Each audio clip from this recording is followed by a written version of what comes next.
So the second thing I want to talk about is the fact that you have long swings in the global economy, something I've hinted at in that I've just been describing the whole era of the 1980s, 1990s and beyond, starting with Margaret Thatcher in Britain and Ronald Reagan in America, deregulating the financial sector. That was a long swing, 30-year era which came to an end. But we've seen those long eras before. In the 1920s, following the First World War, there was an era of laissez-faire, economic orthodoxy, similarly allowing speculation to take place, which led to the 1929 Wall Street crash and subsequent Great Depression. And it was only emerging out of the Second World War that there was a feeling that that couldn't be allowed to happen again.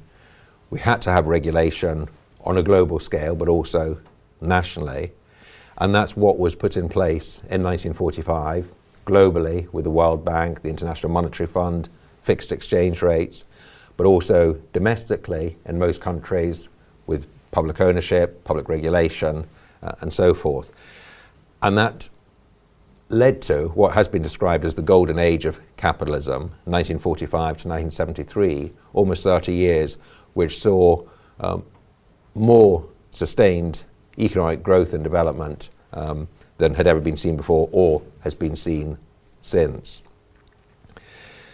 Following the turbulence of the 1970s, where there was high inflation, it seemed like the previous economic policies weren't working. We've had this 30 years of deregulation, capitalism unleashed, from 1979 through to the 2009 global recession.